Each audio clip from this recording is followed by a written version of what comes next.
Կոնկրետ համասարանական միջավայրում ունենալ այսպիսի ռեսուրս ինքը ոնց որ բացում է թևերը։ Հնարավոր է, որ այն աստիճան շատ դատա կենտրոններ լինեն արդեն աշխարհում, որ այդքան ակտուալ չլինի այդ ռեսուրսի հետևից ընկնելը, հա։ Տևեց դա 6 ժամ, մի բան, որը մի տարի առաջ ես պատրաստ էի 6 ամիս սպասել, որ մի լավ ուսանող դա կառուցեր։ Եթե աշխարհի բոլոր ծրագրավորողները որոշեն ամսական $100 տալ Claude Code-ին, դեռ մեզ շատ մեծ քանակի տվյալների կենտրոններ են պետք լինելու։ Պատի հաստությունը պիտի այսպես լինի, դարպասը պիտի sense բաների դիմանա, հա, այս մակարդակով պահանջներ ա դրված, ասենք Firebird-ի վրա, որպեսզի այդ արտահանման թույլտվությունը տան։ Երկրորդ փուլի համար 40,000-ի լիցենզիա են ստացել, ու դա արդեն այնպիսի մեծ քանակություն է, որը կարող է հետաքրքրի օրինակ OpenAI-ին կամ Anthropic-ին։ Մի կողմից մենք խնդիր ունենք ավելացնել մասնագետների քանակը, մյուս կողմից այդ մասնագետների մակարդակը հասցնել նրան, որ իրանք ունակ լինեն այդ ռեսուրսը արդյունավետ օգտագործել։ Այս ամենը շարքային քաղաքացու վրա ինչ որ ազդեցություն կունենա։ Շարքային քաղաքացուով ընդհանրապես կապ չունի այս ոլորտի հետ։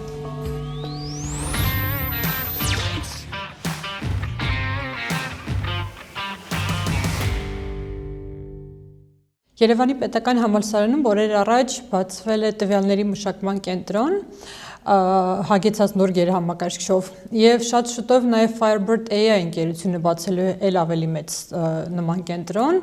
իսկ մինչեւ տարվա վերջ սպասվում է, որ կբացվի նաեւ Firebird-ի կենտրոնի երկրորդ մասը, որը կունենա ել ավելի մեծ հնարավորություններ։ Հրանտ Խաչատրյանի հետ փորձենք պարզել, թե մեր երկրի համար ինչ նոր հնարավորություններ կստեղծեն այս բոլոր կենտրոնները։ Ողջույն Հրանտ ջան, շնորհակալություն մեզ այսօր միանալու համար։ Ողջույն, շնորհակալություն հրավերի համար։ Փորձենք ավելի կոնկրետ, հա, քննարկել, թե ինչ հնարավորությունների մասին է խոսքը։ Երևի սկսենք ԵՊՀ-ի կենտրոնից։ Տեսեք, երբ որ արհեստական բանականության մոդելներ ստեղծելու մասին ենք խոսում, հա, որովհետև այսօր հիմնականում մենք խոսում ենք արհեստական բանականության մոդելներ կիրառելու մասին, որովհետև OpenAI-ը, Google-ը, մյուսները ստեղծում են այդ մոդելները, ու մնացած աշխարհը կիրառում է, հա, բայց կարելի է նաև աշխատել մերը ստեղծելու ուղղությամբ, որը ոչ թե մրցի նրանց հետ ինչ որ OpenAI-ն է պատրաստում, դա այդքան խելացի միտք չի, այլ ոլորտներում, այլ կիրառությունների համար, այլ սպეციფიկ խնդիրների համար սեփական արհեստական բանականության լուծումներ ունենալու մասին ենք խոսում, հա։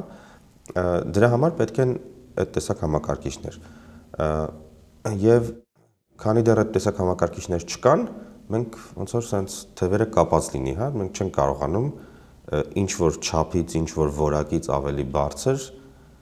մակարդակի արհեստական բանականություն ստեղծել, հա։ Մեր լաբորատորիան ԵՊՀ-ում այդ խնդիրը ունեցել է, մենք փորձել ենք թեկուզ հələ գիտական մակարդակով, հա, ինչ որ խնդիրների վրա աշխատել, օրինակ մենք, չգիտեմ, զբաղվում ենք արբանյակային լուսանկարների մշակող արհեստական բանականություն ստեղծելով, հա։ Մշտապես մեր համար խնդիր է եղել գտնել հաշվողական ռեսուրս, որ կարողանանք մեր ուզածը պատրաստենք։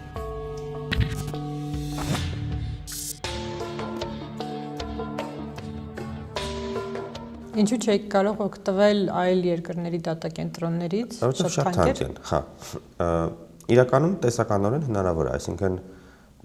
այդ գումարները, որ ներդրվում են սեփական համակարգիչ ունենալու համար, կարելի է ներդնել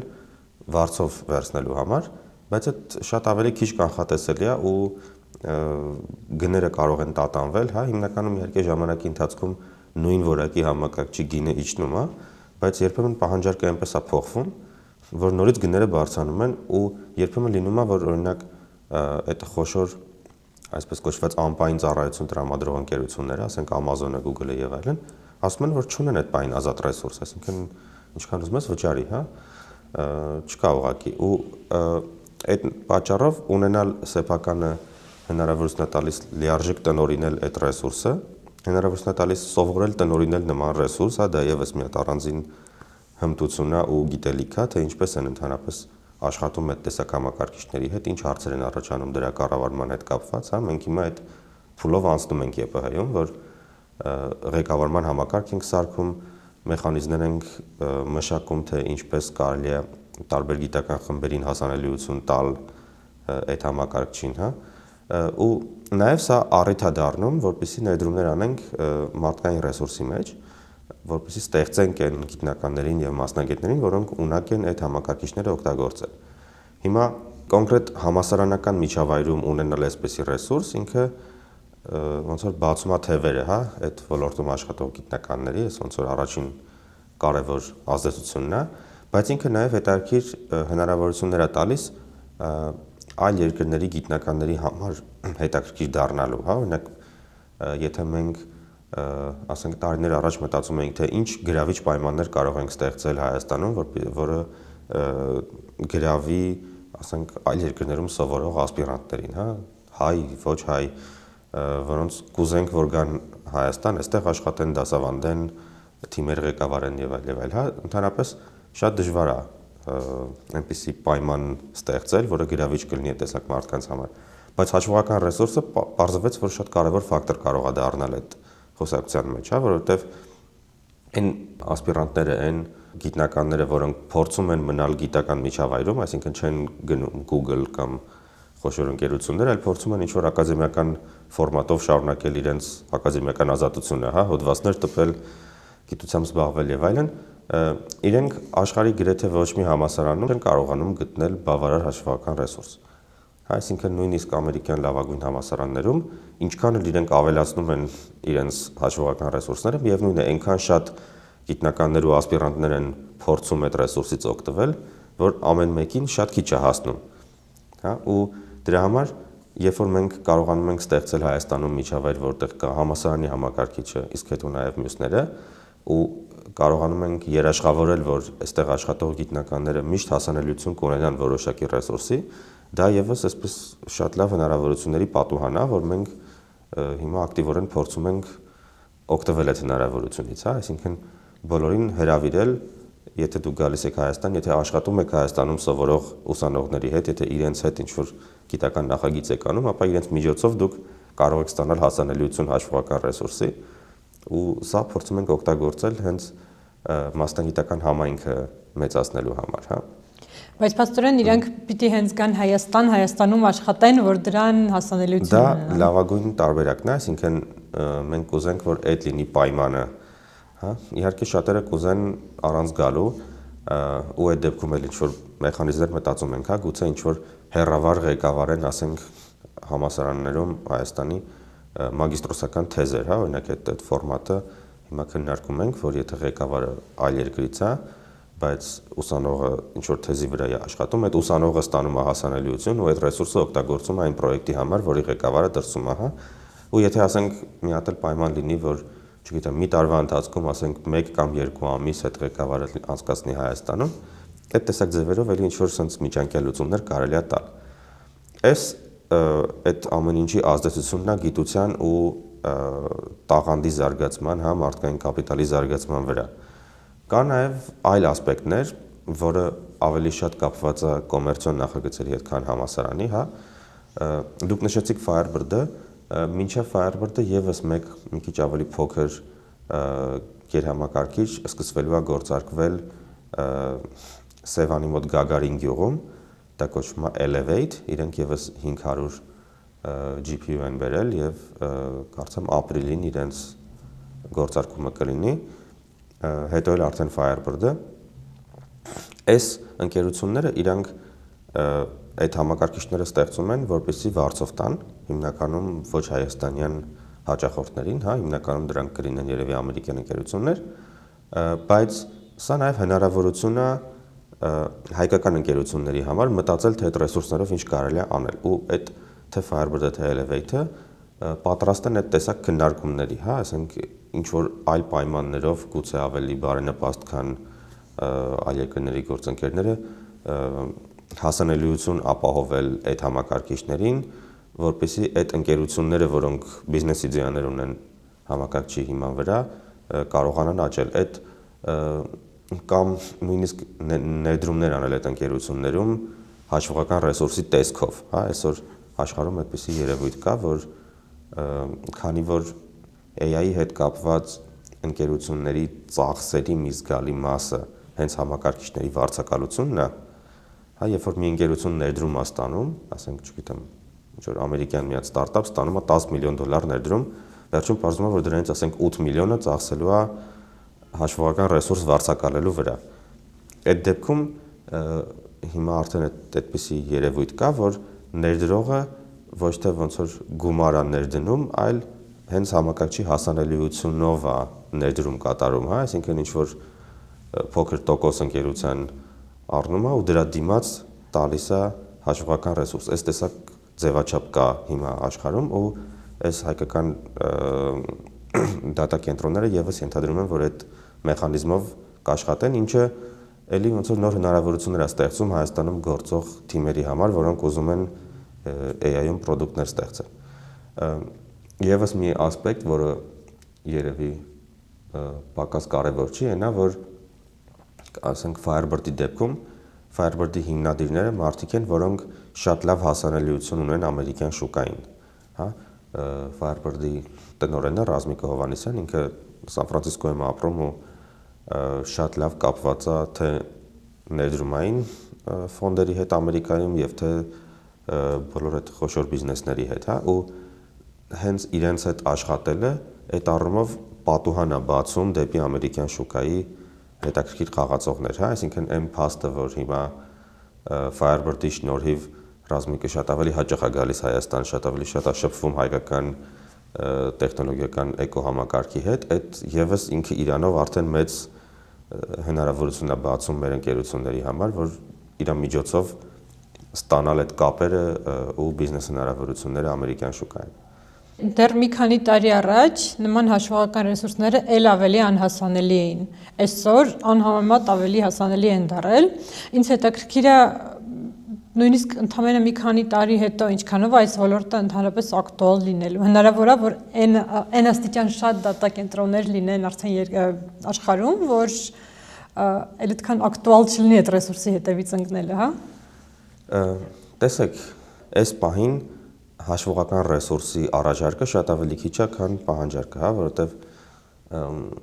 տեսեք, այդ օրինակը միշտ բերում եմ անցած տարի երևի մոտարապես այս շրջանում OpenAI-ը թարմացրեց իրենց պատկերներ ստեղծող մոդուլը, որ տեքստով ChatGPT-ին ասում եք, ինչ բան նկարի, նկարում է այապես ավելի բարձր որակի ծրագիր տվեց ու պարզվեց այդ ժամանակ, որ այդ ծրագիրը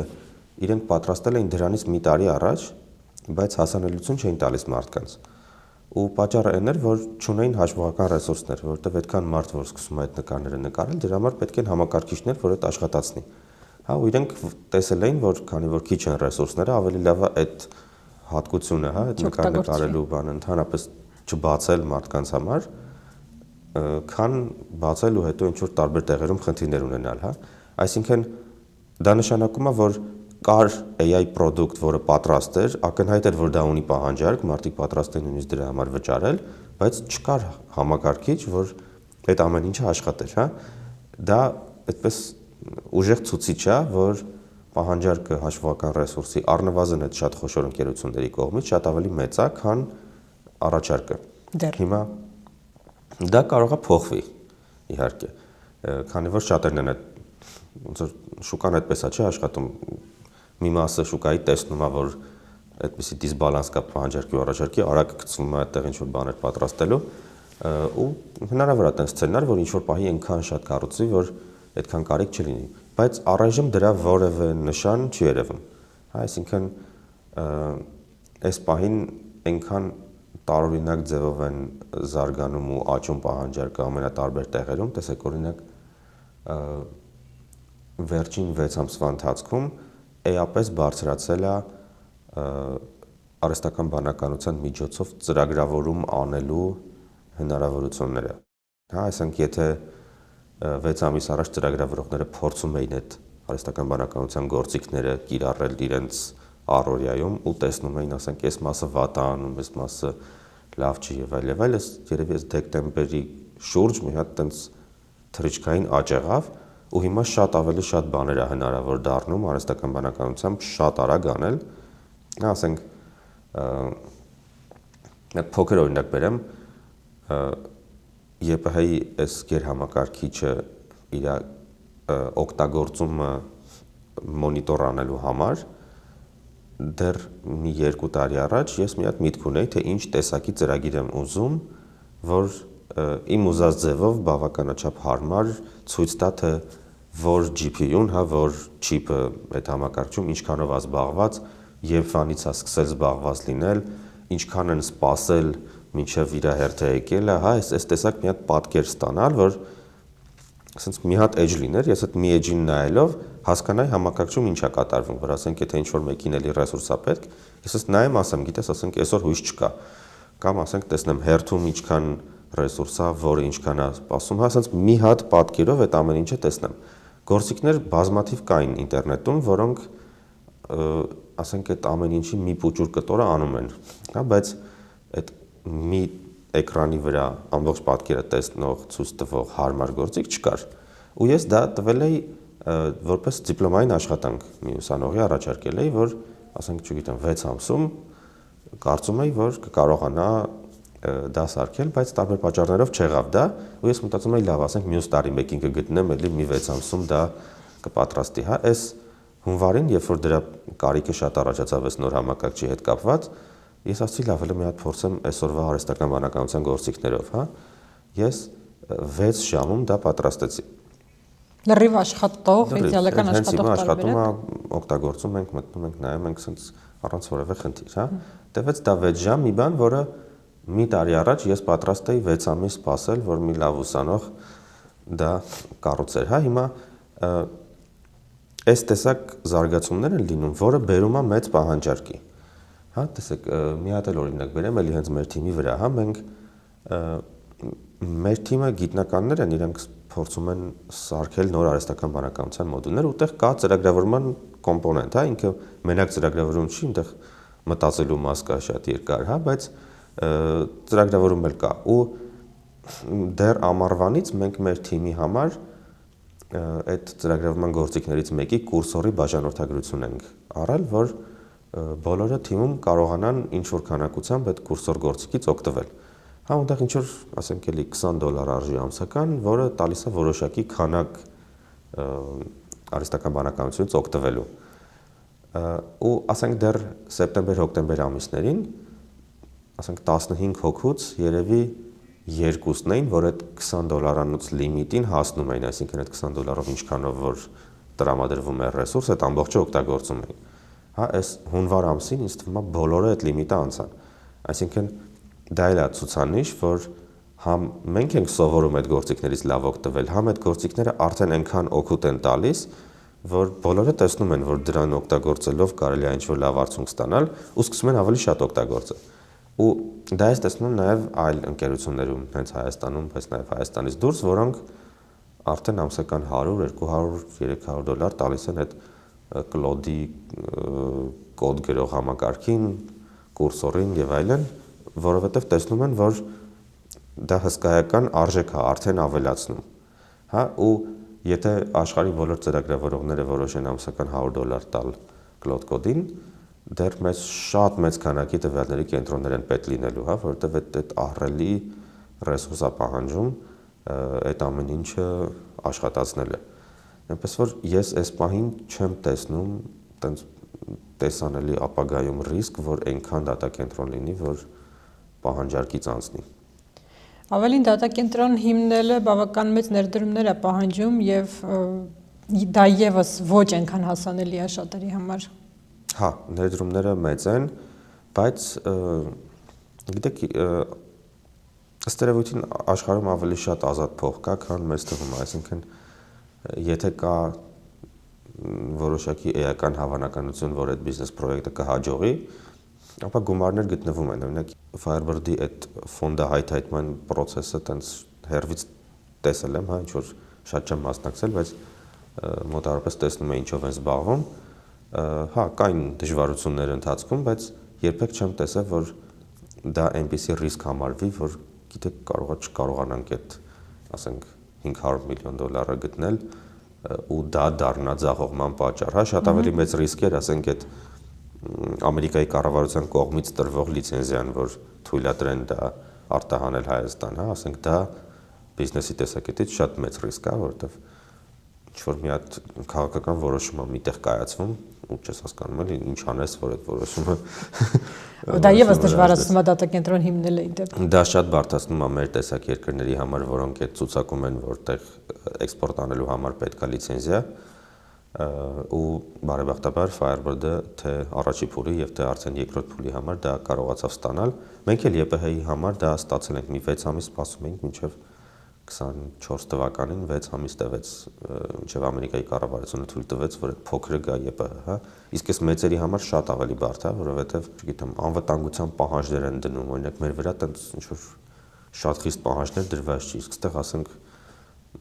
պատի հաստությունը պիտի այսպես լինի, դարպասը պիտի sense բաների դիմանա, հա, այս մակարդակով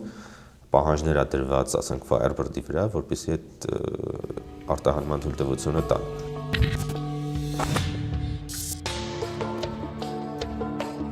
ԵՊՀ-ում դատակենտրոնը ունի, եթե չեմ սխալվում, 64 հատ Nvidia-ի GPU։ Մենք ունենք 16 հատ ԵՊՀ-ում, հիմա 64-ը ավելացավ, այսինքն արդեն 80 ունենք։ Firebird-ի առաջին փուլը ունենալու է 6000-ից ավել, 6144, եթե չեմ սխալվում։ Եվ երկրորդ փուլը ունենալու է 40000։ Հա, երկրորդ փուլի համար 40000-ի լիցենզիա են ստացել, ու դա արդեն այնպիսի մեծ քանակություն է, որը կարող է հետաքրքրի օրինակ OpenAI-ին կամ Anthropic-ին, հա, այսինքն այդ խոշոր ընկերությունների համար գալ նոր դատակենտրոնում տեղավորվելը ահագին ծախս է, որտեղ իրենք շատ բան պիտի հարմարացնեն իրենց, ու ասենք 2000 GPU-ի համար չեն գա, հա, 40000-ի, բայց 40000-ի համար կգան, ու դրա համար ես կանխատեսում եմ, որ այդ երկու ընկերություններից մեկը կամ գուցե երկուսն էլ կդառնան Firebird-ի երկրորդ փուլի հաճախորդ։ Լսել եմ, որ այդ 40000-ով հանդերձ Firebird-ը կլինի երևի top 10-ի մեջ աշխարհում։ Հա, այդ դժվար է ասել ոնց հաշվել, որովհետև գիտեք, կան մի քանի այդ շատ խոշոր ամպային ընկերությունները, հա, Amazon-ը, Google-ը, Microsoft-ը, Oracle-ը, որոնց քանակները հայտնի չի, իրանք չեն բացահայտում, բայց իրանք նաև մի քիչ ուրիշ դաշտում են գործում, այսինքն իրանք շատ ուղիղ մրցակից չեն, հա, օրինակ իրանց հաշվողական ռեսուրսները փոքր ընկերությունների համար շատ ավելի թանկ են, քան այն ինչ որ Firebird-ի կարգի ընկերություններն են տալու, հա, կարող է 3 անգամ թանկ լինել օրինակ։ Իհարկե, ասենք OpenAI-ին ուրիշ գներով են տալիս, բայց իրանց շուկայական գինը, որով կարող եք վերցնել, շատ թանկ է։ Այսինքն, եթե դրանց հանենք այդ 4 մեծերին, հա, ապա մնացածների մեջ այդ Firebird-ի տիպի ընկերությունները, որոնք միայն AI-ի հետ կապված ռեսուրսներ են տրամադրում, այդտեղ հա 10-ի մեջ հաստատ կմտնի, գուցե նաև 5-ի մեջ, մի քանի հատ կան ամերիկյան մեծ, հա, այդ CoreWeave-ը կա, մի հատ Եվրոպայում կա Nscale, Nebius-ը կա, էլի եվրոպական, որ հիմա Ամերիկայում է մեծանում, դրանցից փոքր է լինում Firebird-ը, ոնց հասկանում եմ, բայց վստահ չեմ, որ այս ցանկը կարող եմ շատ երկար շարունակել, հա, այսինքն մի հատ ավելի հետաքրքիր չափանիշ տենց թվերի մասին խոսելուց այնա թե որ երկրներում են դրանք, այսինքն նույնիսկ Nebius-ը, որ Firebird-ից մեծ է, իր ռեսուրսի մեծ մասը Ամերիկայում է լինելու, ասենք շուտով, հա, մինչև հիմա Ֆինլանդիայում էր, Ֆրանսիայում էր, հիմա արդեն մեծ մասը գնում է Ամերիկա։ Ու եթե մի հատ որպես երկրներով նայենք, հա, ոչ թե ընկերություններով, ասենք Միացյալ Նահանգները հանենք ու Անգլիան հանենք, շատ քիչ երկրներ են մնում, որ ասենք մի երկրում կա 40000 GPU, հա, կարող է նույնիսկ օրինակ փորձում էինք հասկանալ, ասենք Գերմանիայում այդքան կա թե չէ, ու ոնց որ մի 30000 հաշվեցինք, բայց 40000 չգտանք, չգիտեմ, կարող է կամ մենք չգիտենք, եւ նաեւ այդ կարգի Firebird-ի չափի գուցե ավելի մեծ փորձում են Էմիրություններում, Արաբական Միացյալ Էմիրություններում կառուցեն, ընդեղ էլ հավանաբար կլինի Firebird-ից մեծ ու Հայաստանից մեծ, հա, քանակներ, բայց ընդհանրապես սրանք շատ մեծ քանակներ են ու հիմնականում դրանք սպասարկելու են այդ ամերիկյան խոշոր հաճախորդներին, էլի, որտեղ այդքան պահանջարկ ուրիշ տեղ ձևավորել այս պահին չկա։ 40000 GPU-ն սպասարկելու համար պետք է բավական շատ հոսանք։ Եթե չեմ սխալվում, օրական 50-60 մեգավատ երևի։ Երևի ավել, նույնիսկ ավել, որ տեղից ենք մենք այդ հոսանքը ստանալու, արդյոք մենք այդ ռեսուրսը ունենք։ տեսեք, երկրորդ փուլի մասին շատ չեմ խորացել, առաջի փուլի մասին էին հարցնում, հասկացա, որ ատոմակայանի հետ ունեն պայմանագիր, այսինքն դեղից հավանաբար կվերցնեն ինչ-որ քանակություն ու մնացածը էլի հեծը խոստանում է տալ, այսինքն Հայաստանում արտադրվում է այդքան հոսանք։ Երկրորդ փուլի համար արդեն ինձ թվում է մոտենում են լիմիտներին Հայաստանում արտադրվողի, գիտեք ոնց է,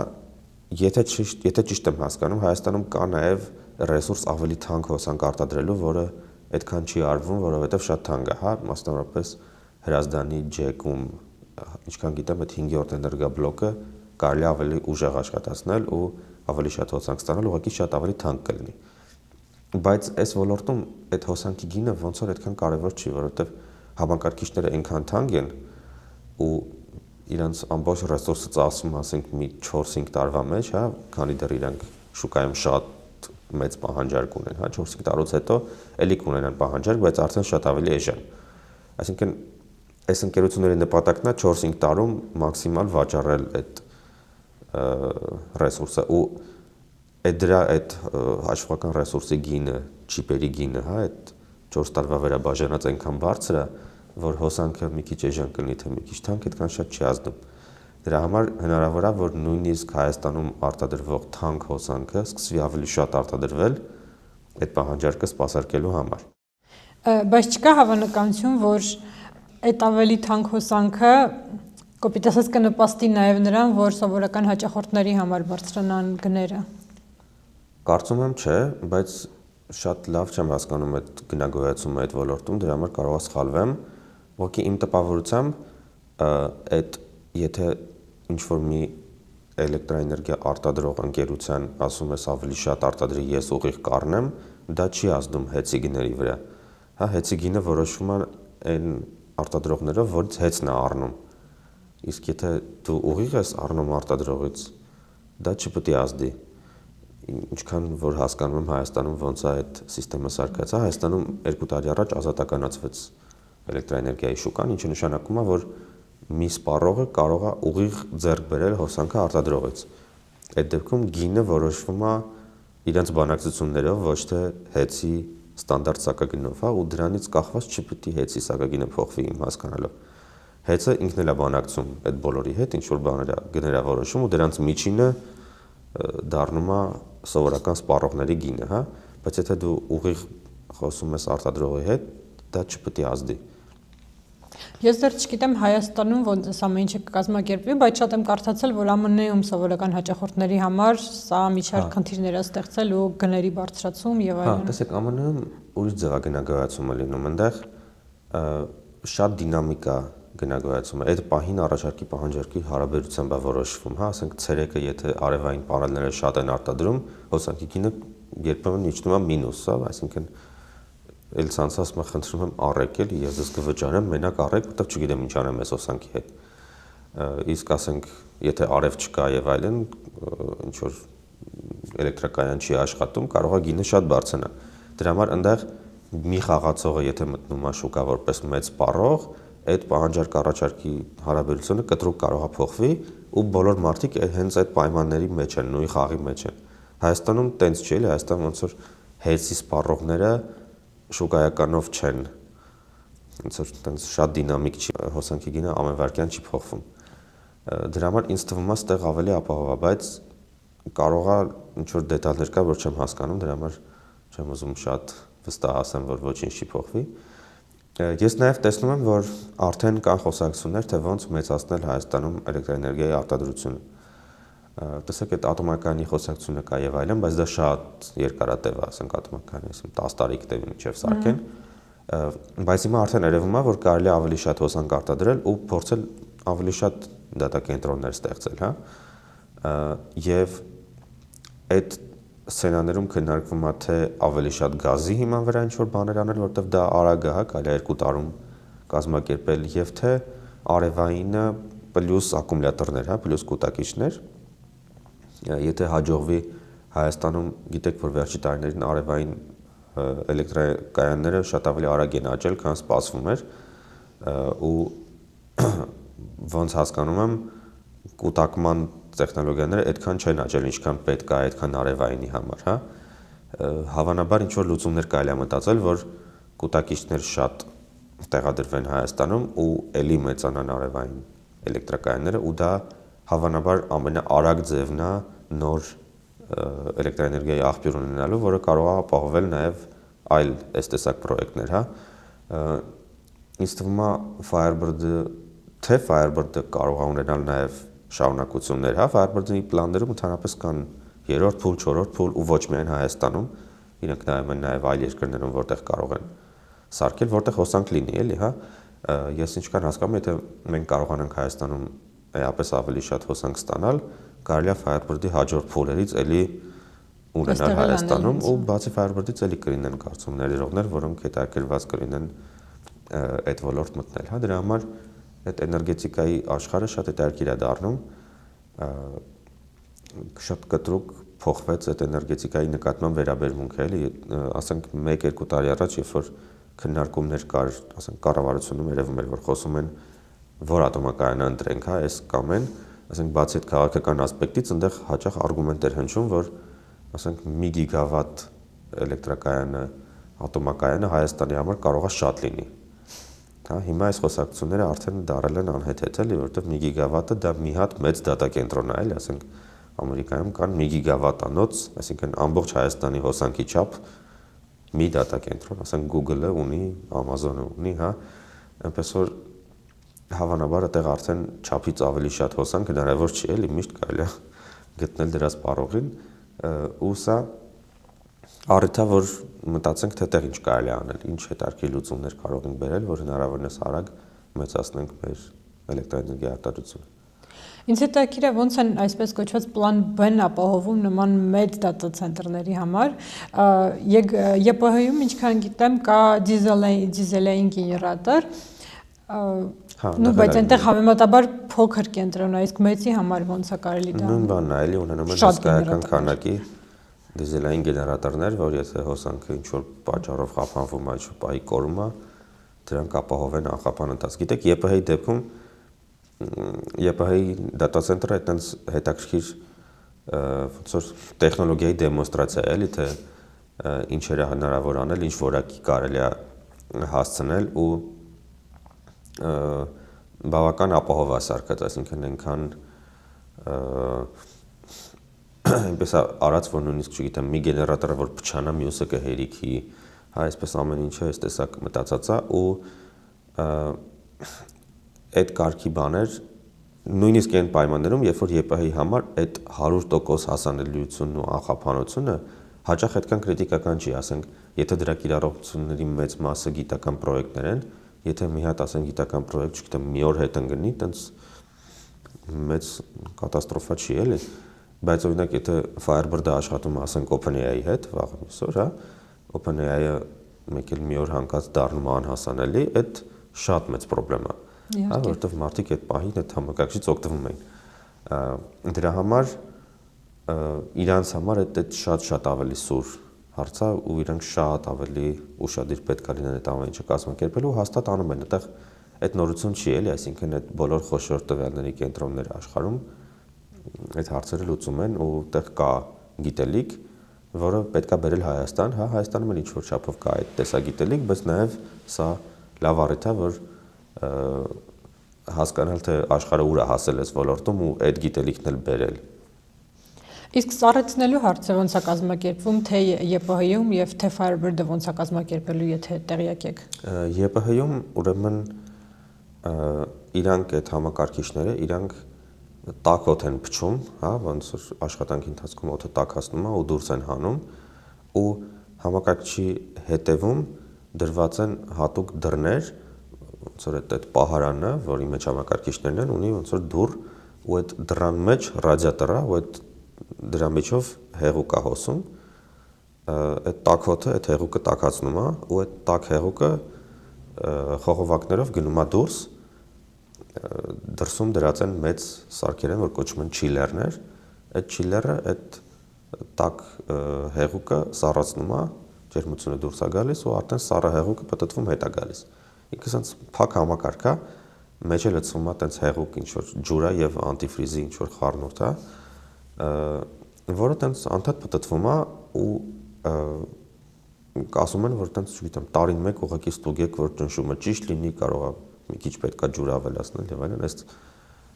ինքը իրանով տենց լավ աշխատում է։ Ու էլի էլեկտրոէներգիայով աշխատում։ Մի քիչ կա հոսանքի ծախսը, այսինքն այդ չիլերի աշխատանքը, այնտեղ ոնց հասկանում եմ ամռանն է դա ավելի ակտիվ աշխատում, հիմա ոնց որ օդի ջերմաստիճանը լրիվ հերիք է, որ դա ինքնուրույն սառի, բայց երբեմն ամռանը երևի պետք է լինի, որ իր մեջի կոմպրեսորները աշխատեն, որ ինչ որ ճնշումը բարձրացնեն ու ճնշման հաշվին ավելի շատ ջերմություն անջատվի։ Firebird-ը ճիշտ ասած լավ չգիտեմ ինչա լինելու, բայց այդ դրան նման համակարգեր կան հիմա նաև կան ձևեր, որ այդ հեղուկը ինքը անմիջապես գալիս հասնում է չիպին, այսինքն այնտեղ ոչ թե օդով է ինքը սառում,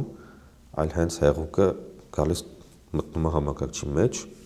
ասենց գալիս ոնց որ շոշափում է այդ ամենատակ հատվածը չիպը ու այդտեղ է ինքը տաքանում, այսինքն էլ արանքում օդ չկա էլի։ Ու էլի այդ ձևով պտտվում է գնում է դուրս սառում հետ է գալիս, հա։ Հավանաբար տես մի բան է լինելու, այսինքն ինչքան հասկանում եմ, այս վերջին սերնդի դատակենտրոնների հովացումը չի պահանջում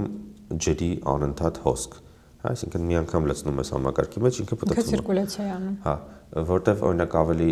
հին սերնդի օրինակ ընկերս նորը պատմում էր, որ Շվեյցարիայում կարծեմ ETH համալսարանի տվյալների կենտրոնում է ինքը եղել ու ասում էր այնտեղ բան է, ասենց մշտական ջրի հոսք է, մի հատ լճակ կա, որից պոմպերով ջուրը քաշում են ու համակարգչից դուրս է գալիս 7 աստիճանով ավելի տաք ջուր։ Հա, այսինքն ասենց լճով է ոնց որ այդ հովացումը լինում ու ոնց որ այդ լճը անդադ տաքանում է դրա պատճառով, հա։ Նո էկոլոգիայի տեսանկյունից այդքան էլ լավ։ Այդ արդեն մի քիչ ինչ որ տենց ռիսկեր առաջացնում, բայց կարող է այդ տեխնոլոգիան այդ այլ, չգիտեմ։ Որքան հասկանում եմ, այս նոր սերնդի բաները էլ տենց չեն անում, բայց նորից դետալները չգիտեմ, այդ ինչ որ կարդացել եմ, թե ասենք Microsoft-ը ոնց է հիմա սարքում Ամերիկայում, այնտեղ տենց են անում։ Ու ենթադրում եմ, որ նման մի բան է ստեղ են անելու, որտեվ համակարգիչները մեծ հաշվով նույնն են, հետեւաբար իմաստ չկա նոր բան շատ հորինելու էլի, պետք է նայել որտեղ ինչ աշխատել, բերել դա սարքել էլի, այտենց ինովացիա չեն կանելու տեղ։ Փաստորեն կարելի է ենթադրել, որ այս նոր սերնդի դատակենտրոնները իրանք ավելի քիչ բացասական ազդեցություն կունենան շրջակա միջավայրի վրա։ Հավանաբար հա։ Իրանք կարծում եմ կտաքացնեն ամեն դեպքում, այսինքն ջրի առումով պետքա որ շատ խնդրեմ չլինի, բայց օդը տաքացնելու առումով կարծում կտաքացնեն, այսինքն այդ կարող է այդ իմաստով տեսանելի լինի։ Հա, մի բան քննարկվում էր, որ Վանաձորում կառուցվի Firebird-ը ու այդ տեսակ ինչ որ խոսակցություն մի տեղից լսեցի, որ ասենք մի քանի տարի հետո եթե սենց ընդլայնվենք, ապա կարող է Վանաձորի օդը մի քիչ փոխվի։ Այդ տեսակ ինչ որ մոդելավորում, ինչ որ մի ընկերություն արել էր։ Այսինքն այդ տեսակ իմպակտ կարող է լինի։ Եվ իհարկե նաև ավելի մեծ է իմպակտը այդ հոսանքի արտադրության մասում։ Այսինքն եթե մենք անընդհատ, չգիտեմ, ասենք Ամերիկայում բանում մինչև հիմա ածուխ են վառում հոսանք ստանալու համար, հա, եթե հիմա շատ հոսանքապետք ու շատ ածուխ վառենք, դա շատ մեծ վնաս է տալիս, հա։ Հայաստանում ամենավնասակարը երևի գազն է, որը եւս ավելի լավական ածուխը, բայց էլի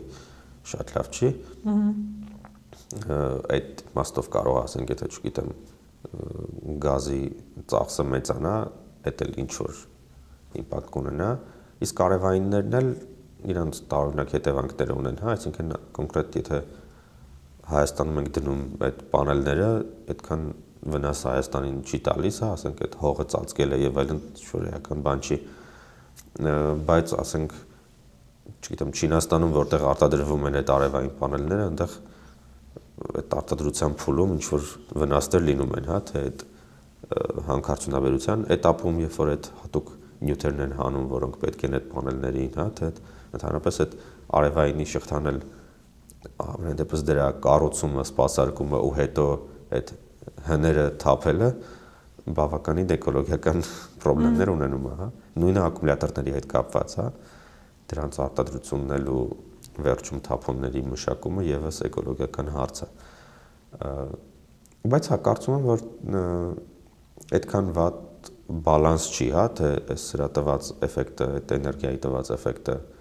տնտեսության վրա ընդհանրապես լայն իմաստով ասածել, հա, քաղաքակրթության վրա այս տեխնոլոգիաների ազդեցությունը բավականաչափ դրական էֆեկտներ կարող է ունենալ, որը կարծում եմ լավ բալանս է այդքան էներգիայի արտադրության համար տված վնասի հետ։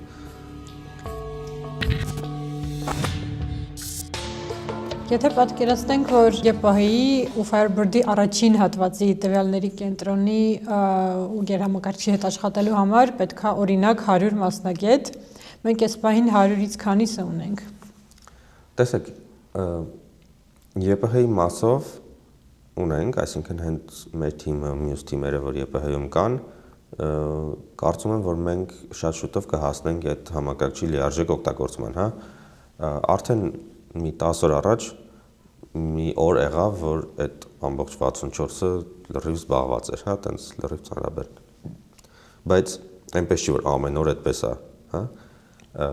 Բայց կարծում եմ, ասենք մի ամսից երևի էլի այդպես կդառնա, արդեն մենք էլ ենք սովորում, հա, ավելի լավ աշխատել հետը եւ այլն։ Firebird-ի մասով, եթե խոսում ենք ոչ թե 60-ի, այլ 600-ի մասին, օրինակ, հա, իրենց 10%-ի մասին, այդտեղ դեռ աճելու տեղ ունենք ու այդտեղ գիտեք համ մարդկանց քանակն է հարց, համ թե ամեն մարդ ոնց է դա օգտագործում։ Այսինքն իրականում աշխարհում կան թիմեր, ասենք 20 հոգանոց, որոնք ամբողջ Firebird-ը կօգտագործեն, հա, որտեվ օրինակ, չգիտեմ, Google-ի, ասենք Gemini-ի training-ով զբաղվող թիմերը Firebird-ից էապես ավելի մեծ ռեսուրս մի 20 հոգով օգտագործում են։ Այսինքն մի կողմից մենք խնդիր ունենք ավելացնել մասնագետների քանակը, մյուս կողմից այդ մասնագետների մակարդակը հասցնել նրան, որ իրանք ունակ լինեն այդ ռեսուրսը արդյունավետ օգտագործել, հա, խոսքը իրոք արդյունավետի մասին է, որտեղ հենց այնց մենք էլ կարող ենք օգտագործել, բայց որպեսզի դրան համարժեք արժեք ստեղծվի, այդտեղ պետք է կարողանալ ավելի մեծ խնդիրներ դնել, հա, այդտեղ էլի մտածողության հարցեր կան, հա, ինչքան ավելի մեծ խնդիր կարող ենք դնել, օրինակ վերջերս մի հայ ասպիրանտ էր եկել MIT-ից, որը զբաղվում էր ֆիզիկայում արհեստական բանականության կիրառություններով, եւ ասաց, որ իրենց մոտ շատ քիչ են հաշվողական ռեսուրսները ու պատմում էր ինչ-որ իրենց պրոյեկտներից ու մենք ինչ-որ հարցեր ենք տալիս, բա ինչի սա չեք փորձել, բա ինչի նա չեք փորձել ու գիտեք ոնց էր, հասկացանք, որ օրինակ մի քանի գաղափար, որ մենք հարցնում էինք, ինքը ուզել էր անել, բայց ռեսուրս չէր ունեցել։ Բայց հետո կային գաղափարներ, որ նույնիսկ մտքով չէր անցել մտածել այդ ուղղությամբ, որովհետև երբ որ քո ռեսուրսները միշտ քիչ են, դու ինչ որ գծից այն կողմ չես էլ ընդհանրապես մտածում։ Հա, ու այդ օրինակը թարմա դրա համար եմ բերում, բայց մեր հետ էլ է դա եղել, հա, այսինքն մենք 3 տարի առաջ մեր գիտական թիմը ընդհանրապես չէր մտածում այն ուղղությամբ, որ կարելի է ասենք 10-ից ավել GPU-ի վրա ինչ որ բան հաշվել։ Հա, ու մենք երբ որ սկսեցինք աշխատել մեր գործընկերոջ հետ Ամերիկայից, Արմեն Աղաջանյանի հետ, ինքը այդ ժամանակ Facebook-ում էր աշխատում ու այդ շատ բանօրինակ է, էլի տիպիկ։ Մենք իրան մի օր հարցրեցինք, ասենք, տես sense տվյալներ ունենք, sense բան ենք ուզում սարքենք, sense AI, ու ունենք 2 հատ GPU, այդ պահին դրա համար 2 հատ էր հատկացված, ոնց անենք, որ սա լինի, ինքը ասաց, գիտեք, ես չեմ պատկերացնում դա ոնց կարող եք 2 հատով անել, ասաց, տվեք ես կտրեմ ու ինքը արեց 1024 GPU-ով։ Հա, դա 23 թե 22 թվին էր։ Ու այդ առաջի շոկն էր մեր համար, որ հասկացանք, թե ինչ է նշանակում, որ խնդիրներն են, որի համար կարելի է 1000 chip օգտագործել, ու դրանից հետո սկսեց բացվել մեր ոնց որ մտահորիզոնը։ Հա, այսինքն հիմա արդեն իմ գլխում կան գաղափարներ, որոնց համար, ասենք, այդ 64-ը կարելի է մի ամիս աշխատացնել կամ բանել, ու այդ դրա համար էլ է ժամանակ պետք, մինչև մարսում ես, մինչև հասկանում ես այդտեղ որի արժեքը ինչքան է, հա, ու դրանով ինչեր կարելի է էլ մտածել, հա, մենք այդ խոսակցություն ունենում ենք, օրինակ ԵՊՀ-ում կա հաշվողական նյութագիտության լաբորատորիա, դրա ղեկավարը իմ ընկերն է, Հայկը Զաքարյան, իր հետ քննարկում էինք ու ես բարբերաբար ասում եմ, էլի, որ ասենք հեսա լինելու են էլի համակարգիչները, մտածի ինչ որ ինչ կարելի անել ավելի մեծ ռեսուրսով ձեր խնդիրների համար ու մոտավորապես մի տարի առաջ էր մի անգամ ասաց նրան, տեսած գիտես ոնց որ երբ որ այդ ամեն ինչը դեռ չկա, դժվար է ինչ որ պլաններ մտածել, հատկապես որ մեր ուզած ժամկետներից ուշանում է, այսինքն հիմա ես պլանավորեմ, որ ասենք, չգիտեմ, ամռանը կլինի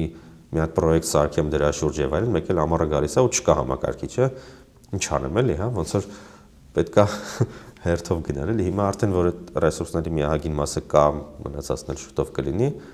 արդեն այդ պատճառաբանությունը չի լինելու էլի, որ մտածենք ավելի մեծ խնդիրներ, դրա համար այդ առումով էլ ես ակնկալում եմ, որ եղած մարդիկ կաճեն, բայց ձեր ասած մյուս ասպեկտը մնում է նույնքան կարևոր, ինչպես մեծացնել մարդկանց քանակը, որ կարող են այս ոլորտում աշխատել։ Մենք հիմա ինչ որ այդպիսի առաջարկներ քննարկում ենք կառավարության հետ, որ նույնիսկ ինչ որ առանձին ֆոնդ գուցե լինի, որը կֆինանսավորի այն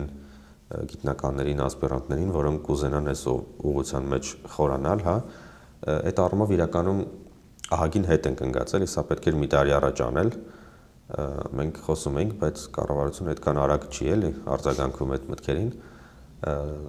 ասենք շատ ակնհայտ էր, որ ԵՊՀ-ի համակարգիչը լինելու է ու ակնհայտ էր, որ Firebird-ն էլ լինելու, հա, այսինքն պետք էր շատ ավելի շուտ սկսել մարդկային կապիտալի մասին մտածել, բայց հա, երևի եթե մի տարի առաջ չենք արել, հաջորդ լավագույն ժամանակը հիմա է ստեղծել մեխանիզմներ, որ մաքսիմալ շատացնենք մասնագետների առաջացումը այդ ոլորտում։ Այս ամենը շարքային քաղաքացու վրա ինչ որ ազդեցություն կունենա։ Շարքային քաղաքացուով ընդհանրապես կապ չունի այս ոլորտի հետ։ Տեսեք, ոնց որ հեռու ազդեցությունը այնա, որ տնտեսական էֆեկտներ են սրանից լինելու, որից օգտվում են բոլորը, հա, այսինքն տնտեսական էֆեկտը այնպիսի բան է, որ արագ անգլերեն որ ասում են spillover, հա, այտենց տարածվում է, չգիտեմ, այդ օրինակները կան էլի, ասենք Ռուսաստանից մարդկանց մեծ հոսքը 3 տարի առաջ ի վերջո բոլորի վրա ազդեց, հա, չնայած կարող է ինչ-որ կոնկրետ բիզնեսներ ու կոնկրետ մարդիկ էին ուղիղ առնչվում դրա հետ, բայց այդ գումարը որ մտնում է երկիր, այդ սկսում է ծախսվել տարբեր ձևերով, հա, ու տնտեսապես ակտիվ ներգրաված մարդկանց բոլորին ինչ-որ ձևով ինչ-որ պահի մի բան հասնում է, հա,